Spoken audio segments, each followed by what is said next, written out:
ఇది నా 100వ వీడియో అండి. యాక్చువల్గా చాలా హ్యాపీగా ఫీల్ అవుతున్నాను. Thanks everyone for watching my every video and for your likes and subscriptions. Yeah, ఈ రోజుల్లో చాలా మోసం ఎక్కువైపోయిందండి. ఎవరైనా ఎక్కడైనా బాగుపడుతున్నారు అంటే అవతలి వాళ్ళు మాత్రం వాళ్ళే ఎందుకు బాగుపడాలి అనేసి మోసం చేసే సిచ్యుయేషన్స్ చాలా ఉన్నాయి. మనం ఎవరి చేతిలోనైనా మోసపోవచ్చు, కానీ మనం మాత్రం ఒకరిని తెలిసి మోసం చేయకూడదు. అది లైఫ్ లెసన్ అండి. ఇంకోటి, లవ్. కొన్ని విషయాలు ఇస్తూ ఉంటే వస్తూ ఉంటాయి. అట్లాంటి విషయాల్లో లవ్ అనేది ఒకటి. మనము ఎంతగా అవతల వాళ్ళకి ప్రేమ పంచుతూ ఉంటే అంత ప్రేమ మనకు ఇంకో రూపంలో రావచ్చు. సో అది దానికి opposite word hate. So love అనేది ఎంతగా ఇచ్చుకుంటూ పోతూ ఉంటే హేట్ అనేది అంత తక్కువగా ఇస్తూ ఉండాలి, అదేవిధంగా తక్కువ తీసుకోవాలి కూడా.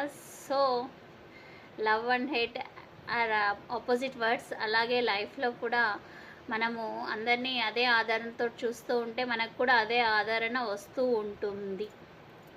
కాన్సెప్ట్ ఏంటి అంటే ఏది ఇస్తే అదే వస్తుంది అనేది కాన్సెప్ట్. సమ్టైమ్స్ రాకపోవచ్చు, కానీ అయినా కూడా ఇస్తూనే ఉండాలి మన దగ్గర ఉంటే. తాడిని తన్నేవాడు ఉంటే వాడి తలని తన్నేవాడు ఇంకొకడు ఉంటాడంటారండి. అది మాత్రం కరెక్ట్. మనము తాటిని తంటే వాడి తలని అంటే వాడికంటే వాడి అబ్బా ఉండొచ్చు.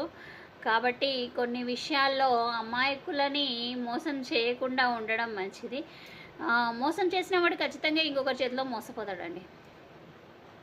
ఒక్కొక్కసారి మనము ఏమీ తప్పు చేయకపోవచ్చు, కానీ అవతల వాళ్ళ దృష్టిలో ఎప్పుడూ విలన్స్గానే ఉంటాము. అది మన తప్పేం కాదు. Sometimes it may be like sometimes we use opposite words. అంటే ఏదైనా కూడా రివర్స్ ఇంజనీరింగ్ ఉంటుంది కదా. ఒక్కొక్కసారి మనం రివర్స్ ఇంజనీరింగ్ కూడా యూజ్ చేస్తాము. ఆ రివర్స్ ఇంజనీరింగ్ యూజ్ చేస్తే అది మనకి పాజిటివ్గా రిజల్ట్ వస్తుంది అనుకుంటాము, కానీ అవతల మనిషి అంతే పాజిటివ్గా ఉండకపోవచ్చు. ఆ రివర్స్ ఇంజనీరింగ్ అనేది మనకే బెడిసి కొట్టే ఛాన్సెస్ ఉన్నాయి. కాబట్టి కొన్నిసార్లు స్ట్రైట్గా పాయింట్కి వెళ్ళడం మంచిది. రివర్స్ ఇంజనీరింగ్ ఇవన్నీ ట్రై చేసే కన్నా రియల్ లైఫ్లో అన్నీ ఆర్థిక సంబంధాలే, కానీ కొన్నిసార్లు ఆ ఆర్థిక విషయాలకు మించి కొన్ని ఉంటాయి.